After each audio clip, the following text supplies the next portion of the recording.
Cette histoire s'intitule « Tu ne rentrais pas dans le moule ». C'était une croisière de luxe, m'a dit mon père. Mais quand j'ai découvert qu'ils avaient utilisé mon argent pour ce voyage, j'ai annulé tous les virements devant eux. Maintenant, ils supplient. Salut Reddit. Installez-vous bien parce que celle-ci, c'est un vrai cours magistral sur l'abus familial, la manipulation financière et ce genre de dysfonctionnement qui te fait te demander si le bon sens est génétique. On y va. Moi, Julien, 29 ans, j'ai grandi dans une maison où on aurait dit que le projecteur était toujours braqué sur ma sœur Camille, 26 ans. Camille était l'enfant doré depuis le premier jour. Meilleure note, meilleure apparence, tout était mieux chez elle, selon mes parents. Meilleur traitement aussi. Ils n'ont jamais raté un seul de ces galas de danse ou remises de diplôme. Pendant ce temps, j'avais de la chance, s'ils se souvenaient, de venir me chercher après l'entraînement de foot. « Ta sœur a besoin de nous », il disait. « Elle va aller loin. » Notre maison n'était pas grande, mais les succès de Camille prenaient toute la place. Ses trophées sur la cheminée. Mes médailles de foot jetées dans un tiroir. Sur les photos de famille, elle toujours au centre. Moi, la moitié du temps coupé ou en train de plisser les yeux au soleil. Ce genre de détails, ça s'accumule. J'étais toujours le gamin un peu brut. J'aimais bricoler, démonter les choses pour comprendre comment elles marchaient. À 14 ans, je réparais déjà les tondeuses des voisins pour me faire un peu d'argent pendant que Camille gagnait des concours d'orthographe et passait dans le journal local. Maman courait montrer aux visiteurs le dernier diplôme de Camille pendant que je restais invisible dans le coin. Papa regardait la graisse sous mes ongles et soupirait comme si j'étais une déception. Une fois, j'ai gagné le concours de sciences du lycée avec un moteur que j'avais fabriqué de A à Z. Je suis rentré tout excité pour le montrer à mes parents, mais ils étaient trop occupés à aider Camille à répéter son violon pour un concert. Dans 3 semaines. C'est bien, Julien, a dit maman sans même regarder mon projet. Mets-le dans ta chambre. Il nous faut la table pour les partitions de Camille. Plus tard dans la semaine, papa a renversé mon projet en bougeant le pupitre de Camille. Il ne s'est même pas excusé. Juste dit que j'aurais dû le mettre ailleurs. Bien sûr, vu tout l'espace dédié que j'ai dans cette maison. Au lycée, l'écart s'est encore creusé. Camille était major de promo reine du bal présidente du conseil des élèves, tout le package. Moi, je baissais la tête, j'étais en section mécanique, j'avais des notes correctes, rien d'exceptionnel. J'avais des amis, je faisais un peu de sport ado normal. Mais à la maison, c'était toujours « Pourquoi tu ne peux pas être comme ta sœur? Elle allait accomplir de grandes choses. » Moi, j'étais juste là. À 16 ans, j'ai eu mon premier boulot dans un garage le week-end. Mes parents faisaient comme si je gâchais ma vie. « Oh, tu devrais étudier au lieu de te salir sous des voitures, » disait maman. Pendant ce temps, Camille faisait un job de réceptionniste dans le cabinet d'un ami de papa. Ça, c'était se faire des contacts précieux pour l'avenir. Le double standard était tellement flagrant que ça en devenait presque drôle. Presque. En première, j'ai économisé et acheté une vieille Honda Civic de 95 à retaper. J'ai passé des semaines dessus. J'étais fier de moi pour la première fois depuis longtemps. Réaction de papa. Tu n'as pas trouvé mieux. Qu'est-ce que les voisins vont penser? Les mêmes voisins qui m'apportaient régulièrement leur matos de jardin à réparer? Mais bon, c'est moi l'embarras de la famille, c'est sûr. L'université, ça a été le bouquet final. Camille a eu une bourse pour son école de rêve sur la côte atlantique. Mes parents lui ont fait une énorme fête, invité tout le monde à dépenser de l'argent qu'on n'avait pas dans le traiteur et la déco. Moi, j'ai choisi d'aller en école technique pour devenir mécanicien au lieu de gaspiller de l'argent dans un diplôme qui ne m'intéressait pas. Mon père a juste grogné « Au moins tu auras un boulot ». Pas de fête, pas de félicitations, juste l'impression que je me contentais du minimum. L'école technique a été le meilleur choix de ma vie. J'ai cartonné. Major de promo, mes profs prenaient mes travaux en exemple. Pour une fois, c'était moi la star, pas ma sœur. Mais mes parents s'en fichaient. J'étais le déçu, celui qui préfère être sous un capot que dans une salle de classe. Trop occupé à aller voir Camille 2 fois par semestre, à l'appeler tous les jours, à lui envoyer des colis. Moi, j'étais à 20 minutes, j'avais de la chance si j'avais un texto. Quand j'ai été sur la liste d'honneur le premier semestre, j'ai appelé à la maison tout content. Papa m'a parlé 30 secondes, puis Ouais, c'est bien, fiston. Mais Camille est sur l'autre ligne. Son prof l'a nominé pour un prix. Je dois y aller. Et clac. Voilà. Ma réussite, rien à côté d'une nomination de Camille. À nos 2 remises de diplôme Camille, c'était l'événement familial de l'année. Les grands-parents avaient fait le déplacement. Les oncles, les tantes, papa, a loué une maison au bord de la mer. Pour mon diplôme à moi, ils ne sont même pas venus. Camille avait une présentation de stage ce jour-là. Les priorités, hein? Mais ces années m'ont appris un truc, j'avais pas besoin de leur approbation. J'ai été embauché direct dans un garage réputé. J'ai bossé dur, appris la gestion, commencé à construire ma vie, alors que eux étaient encore en train d'applaudir la moindre réussite de Camille. Arrivé à la vingtaine même rengaine. Camille a eu un poste en entreprise, un joli titre, qui ne payait rien, mais c'était classé. Mes parents le racontaient à tout le monde. Moi, je bossais 60 heures par semaine, je montais les échelons, j'économisais pour ouvrir mon propre garage. Mais à la maison? C'est bien, Julien. Tu as entendu Camille a eu une augmentation? Quand Camille s'est fiancée à Antoine, un gars de la finance famille aisée, mes parents étaient en transe. Le mariage, c'était une vraie folie. Ils ont failli se ruiner. Papa a même pris un 2e crédit pour le payer. Pendant ce temps, ils me demandaient sans cesse de leur prêter pour payer les factures, se plaignant qu'ils galéraient. J'aurais dû voir les signaux d'alarme, mais c'est la famille, on cherche des excuses. On veut croire au meilleur. Mon chemin de mécanicien était pas facile, mais c'était la seule chose qui ait jamais eu du sens. Après l'école technique, j'ai commencé en bas vidange pneus, les trucs de base, juste assez pour payer un studio miteux et les remènes. Mais j'avais un plan. Je bossais sans relâche, je restais tard. Je suivais toutes les formations que je pouvais me payer. Mes mains étaient toujours fendues noires de cambouis, peu importe combien je frottais. Certaines nuits, je passais des heures à essayer d'enlever la crasse sous mes ongles pour qu'ils soient de nouveau sales à midi. Mais résoudre une panne qu'aucun autre n'arrive à trouver, ça c'est magique. Quand une voiture morte redémarre grâce à toi, c'est une vraie satisfaction. Mon premier boss, c'était Gérard. Génie technique, mais catastrophe en gestion. Son garage était toujours à 2 doigts de fermer. Les papiers s'entassaient, les clients attendaient leur facture des semaines. Mais ce type, il pouvait diagnostiquer un moteur rien qu'en l'écoutant tourner. J'ai tout appris avec lui. J'ai tout économisé. À sa retraite à 70 ans, j'ai pris le plus gros risque de ma vie. J'ai fait un crédit, racheté le garage et rebaptisé ça Julien's Auto Care. Ringard, mais c'était le mien. La première année, c'était l'enfer. 70 heures par semaine minimum. Je dormais sur un lit de camp au bureau quand ça traînait et que je devais être là à 6 heures. Pas de vacances, pas de jours malades, aucune marge d'erreur. J'ai dû reconstruire la clientèle de Gérard. La moitié était partie avec lui. J'appelais les sociétés pour l'entretien de leur flotte, je faisais des ristournes aux pompiers, tout pour remplir l'atelier. À cette époque, j'ai eu la mauvaise idée de demander à mes parents un petit prêt pour une nouvelle valise diagnostic. Grosse erreur. Papa a rigolé. Tu veux qu'on investisse dans ton petit garage de loisirs, on économise pour le mariage de Camille. Un mariage qui était encore dans des mois, mais clairement plus important que m'aider à développer une vraie entreprise. J'ai ravalé ma fierté, pris un 2e crédit, remboursé en 8 mois. Mais ce rire, je ne l'oublierai jamais. Camille est venue une fois cette première année. Elle débarque avec sa Lexus, fait la grimace à l'odeur d'huile comme si c'était du poison. « C'est mignon ici », dit-elle en regardant autour comme si elle allait attraper une maladie.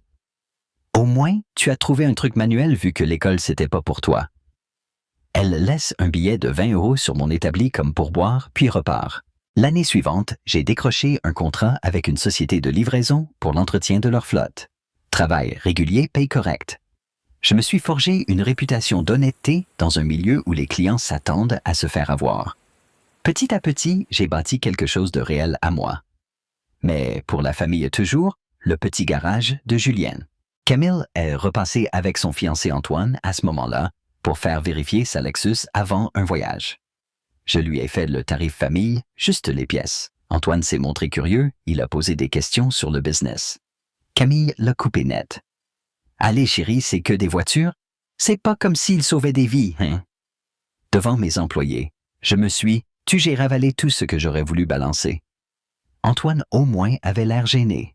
Puis j'ai rencontré Lucie, institutrice, 27 ans, chez des amis. Franche, elle ne se laisse pas marcher dessus. On a tout de suite accroché. Premier dîner de famille avec elle, un désastre. Camille a monopolisé la conversation avec son boulot, sa maison, son mariage. Puis elle se tourne vers Lucie avec un air faussement compatissant. Enseigner, ça doit être gratifiant.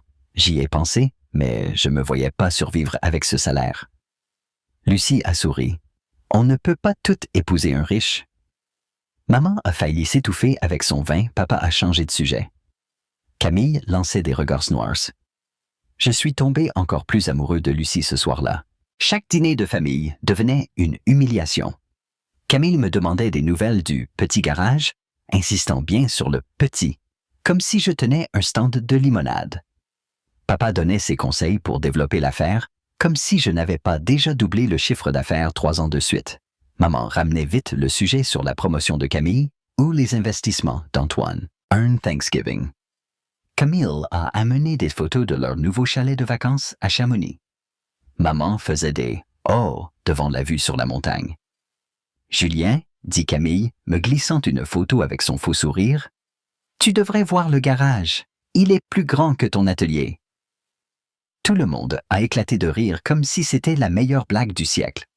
J'ai failli lui répondre après toutes ces années, mais papa a coupé « Camille est taquine, fiston. Assieds-toi, fais pas de scène. » Toujours moi qui dois calmer le jeu. Jamais elle qui doit tenir sa langue. Entre-temps, j'étais devenu un des 3 seuls mécaniciens de la région agréés pour certains modèles européens rares. J'en ai même pas parlé. À quoi bon?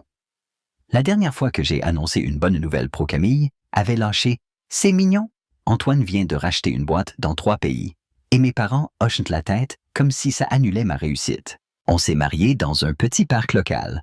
Mes parents sont arrivés avec 1 heure de retard parce que Camille avait une crise à gérer. En fait, sa coiffeuse avait annulé. Plus important que le mariage de leur fils. Le pire, c'est quand Lucie et moi avons annoncé qu'on économisait pour acheter notre première maison. Camille a enchaîné direct sur leur 2e achat.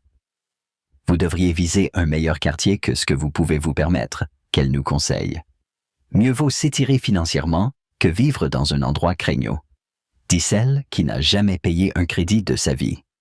Quand j'ai dit qu'on était responsable, papa m'a traité de trop sensible et maman a dit que Camille essayait juste d'aider. Camille ne ratait jamais une occasion de dénigrer mon métier. Ça doit être épanouissant, travailler de ses mains toute la journée. Lançait-elle en réunion de famille, comme si je creusais des tranchées au lieu de gérer une entreprise qui tourne. Quand j'ai agrandi à 5 ponts et embauché 3 mécanos, Camille m'a envoyé un texto. « Bravo pour ta petite réussite. Antoine vient d'acquérir une société de 200 salariés, mais on est fiers de toi aussi. » Voilà Camille. Toujours là pour minimiser. Malgré tout ça, je continuais à aider mes parents financièrement. Ils disaient que la retraite de papa ne suffisait pas alors qu'il jouait au golf 3 fois par semaine ou refaisait le sous-sol. Je leur envoyais 600 € chaque vendredi, même la première année d'en faire du garage. Dans ma tête, je croyais devoir aider. Être un bon fils en espérant qu'un jour il reconnaîtrait mes efforts. Peut-être, en fait, grosse erreur. Les urgences étaient un dessin sans fin toujours bien calé. Les médicaments de papa, juste avant leur anniversaire. Les impôts, la semaine où ils achetaient des meubles de jardin. La chaudière qui tombe en panne en hiver, transfert d'urgence de 1 000 €. Et puis, miracle maman poste des photos à la montagne le week-end suivant. C'était évident pour tout le monde sauf moi. J'ai zappé mes propres soins dentaires une année pour payer une urgence toiture pour apprendre par le voisin qu'aucun couvreur n'était jamais venu. Quand j'ai demandé, papa a répondu qu'ils avaient trouvé une meilleure solution, sans jamais expliquer ni rendre l'argent. Un an, je passe devant chez eux pour mon anniversaire, je vois des camions de traiteurs. J'appelle maman. « Oh, on fait un dîner pour la promotion de Camille. On t'aurait invité, mais c'est juste ses collègues. » J'ai appris plus tard que les parents d'Antoine étaient là ainsi que mes cousins et mon oncle. Mais bon, au moins, j'ai reçu un texto « Joyeux année fiston ». Lucie a commencé à pointer le schéma quand on a emménagé ensemble. Elle voyait qu'ils appelaient seulement quand ils avaient besoin. Qu'ils ignoraient mes messages, sauf quand il fallait de l'argent. Que chaque crise coïncidait pile avec un achat de luxe. Chérie, il t'utilise, disait-elle. Regarde les faits. Mais je trouvais toujours des excuses. Ils vieillissent, c'est dur. Ce sont mes parents. Ils mentiraient jamais pour de l'argent. J'étais dans le déni. J'ai fait un tableau Excel de tout l'argent envoyé. Après 1 an, plus de 35 000 €. Une avance pour une maison. Un nouveau camion pour le garage. Le mariage que Lucie aurait mérité, au lieu de notre cérémonie à petit budget dans le parc. Mais je continuais semaine après semaine, urgence après urgence. Puis, il y a eu la bombe un mardi de mars banal. Je sortais d'une journée de 12 heures au garage. Un client friqué voulait une urgence évidemment. Son impréparation devenait mon problème. J'ai dû annuler le déjeuner avec Lucie. J'avais le dos en compote, les mains en lambeaux. Le voisin arrosait son gazon quand je suis rentré. « Julien, ça va. Tes parents profitent bien de la croisière avec ta sœur. » Mon cerveau a bugué. Quelle croisière? Son sourire s'est éteint. « Pas la Côte d'Azur? Ta sœur poste des photos, tes parents ont l'air de s'éclater? » La Côte d'Azur, vraiment. 3 jours plus tôt, maman pleurait au téléphone disant qu'il ne pouvait pas payer les médicaments de papa. J'ai envoyé 800 € au lieu de 600 tellement elle semblait désespérée. J'ai reporté l'achat de chaussures de sécurité. Et là, ils sirotent des cocktails sur la Côte d'Azur. Je ne les ai pas appelés tout de suite. Une partie de moi voulait une explication qui ne détruirait pas le peu de respect qui me restait. Je suis allé sur Facebook. Je n'utilise jamais trop les réseaux, je bosse trop. Mais là, il fallait voir.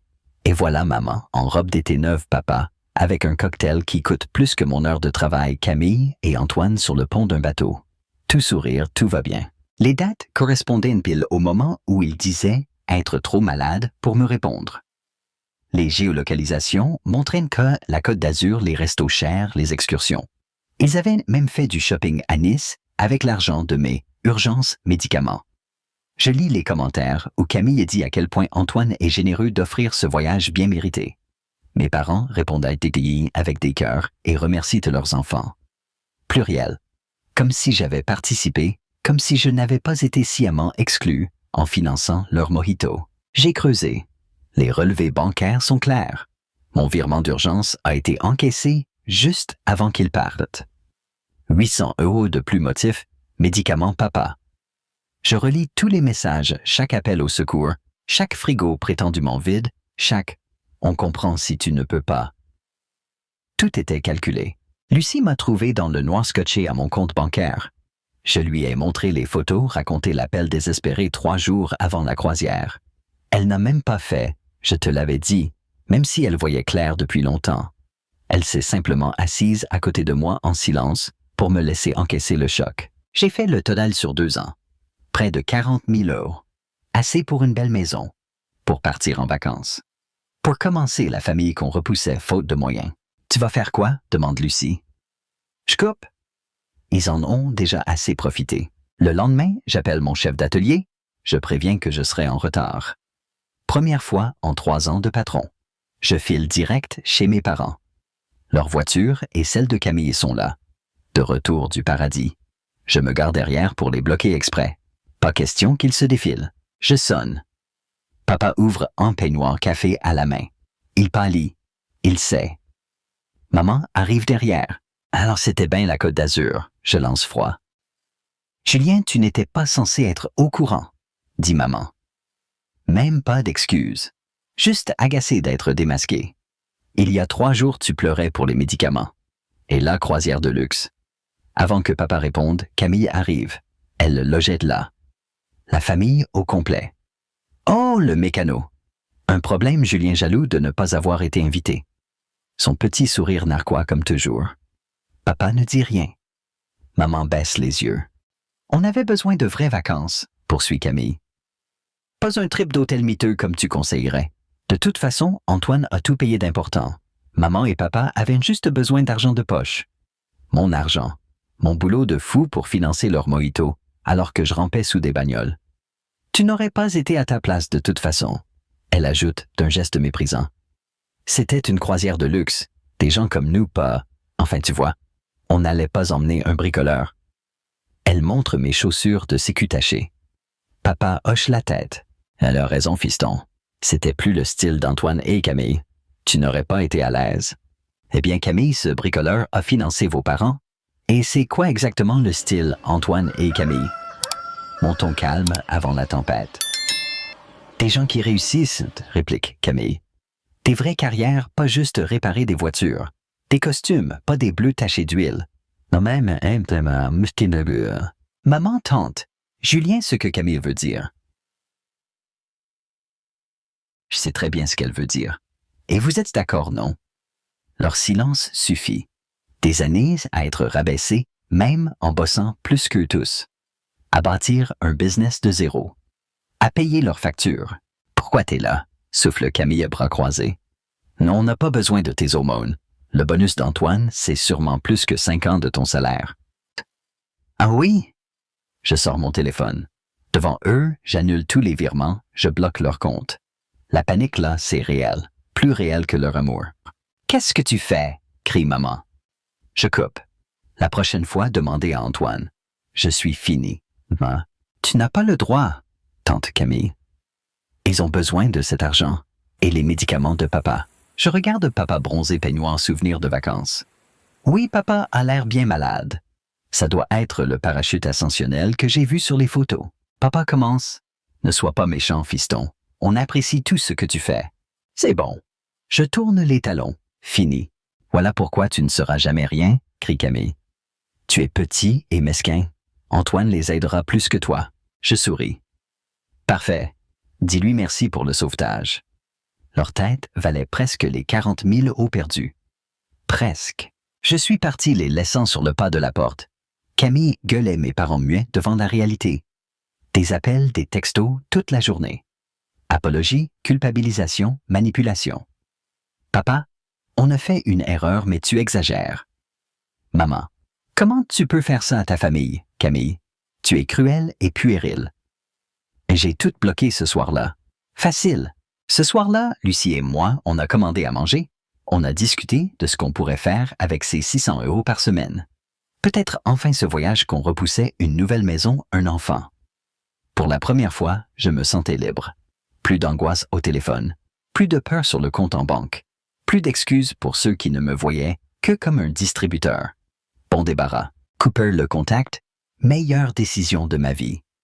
J'ai changé de numéro bloqué sur les réseaux prévenus mes employés, pas de message de la famille. Ils ont tenté de venir à l'atelier, mais mes gars savaient quoi faire. Le premier mois, c'était bizarre. J'attendais les crises, les manipulations, à la place que de la paix. Je me suis lancé à fond dans le boulot, j'ai agrandi le garage, embauché 2 mécanos, lancé la restauration de voitures anciennes. Quand on est plus stressé par la famille, on prend de meilleures décisions, qui l'eût cru. Le chiffre d'affaires a grimpé de 20% en 3 mois. J'ai décroché des contrats avec des collectionneurs de voitures de luxe. Un gars m'a amené sa collection de Porsche, puis a envoyé ses copains friqués. J'ai touché à des voitures que je voyais qu'en photo avant. J'ai mis 600 € par semaine, pile la somme que j'envoyais à mes parents sur un compte à part. Voir le solde grossir, c'était chaque fois un rappel de tout ce qu'ils me prenaient. Après 4 mois, plus de 10 000 €. De l'argent qui aurait disparu dans leur gouffre sans fond. Des membres de la famille ont tenté de s'en mêler. Tantes, oncles, tout d'un coup inquiets. Blocage aussi. Pas besoin de messager. Le plus dur, c'était de me désintoxiquer de la culpabilité. Des années de manipulation, ça marque. Parfois, je voyais un truc que papa aimerait à la télé-réflexe, faut que je lui dise. Ou un bon mois, je pensais à leur envoyer un extra. Mais non, ils ont choisi moi aussi. Ils m'ont rabaissé, minimisé, puis utilisé. Jamais plus. Au bout de 3 mois sans contact, j'étais un autre homme. Je dormais mieux, moins de stress, même perdu du poids. Lucie disait que je souriais plus, que je riais facilement, que je ne sursautais plus à chaque notification. On a utilisé nos économies pour s'offrir un week-end cabane au bord d'un lac. Rien de luxueux, juste du calme. Le vrai luxe. Pour la première fois, je vivais pour moi et ma femme, mon rock. Et c'était incroyable. J'ai même lancé une activité de restauration de vieilles motos, un rêve jamais concrétisé, faute de temps. J'ai transformé mon garage en atelier, passé mes week-ends à bricoler des Harley et Indian. Ma première vente, 5 000 € de bénéfices. Pas de quoi changer la vie, mais c'était à moi. Chaque centime. 6 mois de paix, je me suis dit, j'aurais dû faire ça depuis des années. 3 ans après la coupure, tout a changé. J'ai agrandi le garage 9 ponts 7 mécano. J'ai acheté une belle maison. Notre premier fils est né Jacob, comme mon grand-père, le seul de la famille à m'avoir respecté. Il est déjà fou de petites voitures. C'est dans les gènes. Lucie est passée à mi-temps pour être plus avec lui. On peut se le permettre. On a des économies, des placements, un compte pour ses études. Tout roule. Et un jour, ils sont revenus. Sans prévenir mes parents, dans la salle d'attente du garage, un mardi à prom, l'air épuisé, désemparé. Maman, les yeux gonflés, vieillie de 10 ans. Papa, plus aucun air supérieur. J'ai fait signe à mon chef de prendre le relais, je les ai menés dans mon bureau pour éviter la scène devant les clients. Même pas proposé de s'asseoir. Ils restaient debout gênés, pendant que je me penchais en arrière sur ma chaise. Maman s'est mise à pleurer aussitôt. Sa stratégie quand ça ne va pas. Puis, la grosse révélation. Antoine a surpris Camille en train de le tromper. Ils divorcent, la couple de tout est revenu vivre chez eux. J'attendais de voir en quoi ça me concernait. Car ma non-trompeur, le mari friqué dont elle se vantait. Je ne l'avais pas vu venir. Lol, maman sanglotait, expliquant que Camille avait tout perdu. Maison, voiture, carte de crédit. J'ai juste demandé presque avec plaisir ce qu'il en était. Papa a fini par avouer qu'il galérait. Sa pension ne suffit plus avec Camille à la maison. Le prêt de la maison a 3 mois de retard. L'électricité va être coupée. Je les ai fixés, silence pesant. Quand j'ai parlé, j'avais du mal à ne pas rire. Je voulais être sûr d'avoir bien compris. La fille qu'ils ont toujours préférée, qui me méprisait pour mon métier, qui se vantait de son mari riche, est maintenant fauchée à la rue et vit chez eux. Et ils veulent que je paye. Maman suppliait, c'est ta sœur, comme si tout ce que Camille m'a fait comptait pas. Je lui ai rappelé que c'était la même qui m'appelait le bricoleur, disait que je ne vaudrais jamais rien. Qu'elle allait bosser comme tout le monde. Papa a sorti la vieille carte de la famille, celle qui marchait toujours. On est tout ce qu'il te reste. Là, j'ai éclaté de rire. L'audace. Je leur ai dit qu'ils se trompaient. J'ai Lucie qui m'aime, des amis qui me respectent, des employés qui m'admirent, un business bâti sans eux, et un fils. J'ai ouvert la porte, je leur ai dit de dégager, de ne plus jamais revenir. Maman m'a attrapé le bras suppliant. « S'il te plaît, Julien, on n'a personne d'autre. » J'ai répondu, « C'est votre problème. Camille peut chercher un boulot, Carrefour recrute. » Leur choc était réel. Jamais ils n'avaient cru que je refuserais. Jamais pensé que je pourrais aimer les voir galérer. Là, ils ont compris que le filet de sécurité était parti pour de bon. Papa a demandé, « Qu'est-ce qui t'est arrivé, fiston? » J'ai eu une colonne vertébrale. Partez avant que j'appelle la sécurité. Une semaine plus tard, Lucie et moi, on était dans l'avion pour la Corse. Nos premières vraies vacances. Lucie rayonnait. Elle postait des photos tous les jours. Nous sur la plage d'Inez au coucher du soleil plongé avec les tortues. Elle taguait exprès mes parents et Camille sur toutes les photos. Elle me disait que c'était mesquin, elle riait, trouvait ça jouissif. Voilà Reddit, merci d'être allé au bout. Si vous vivez ce genre de situation, sachez que c'est OK de partir. Défendre ses limites ne fait pas de vous une mauvaise personne. Ça fait de vous quelqu'un qui sait que la vraie famille vous élève au lieu de vous tirer vers le bas. Mon fils le saura. Je ferai tout pour. Il ne se sentira jamais moins que rien parce qu'il choisit un chemin différent. Il ne croira jamais qu'être exploité, c'est être aimé. Et ça vaut tout. Edit 1. Je me réveille avec des tonnes de messages. Merci à tous. Je ne pensais pas que ça prendrait autant. Je ne peux pas répondre à tout, mais pour ceux qui demandent, non, il ne me manque pas. Sérieux. Et pour ceux qui me disent sans cœur. Essayez d'être utilisé pendant des années de vous faire mépriser par ceux censés vous aimer. Non, merci. Edit 2. Pour ceux qui demandent la réaction de Camille après les posts sur la Corse, elle a insulté ma femme en message privé et s'est faite bloquer en plein milieu de sa tirade.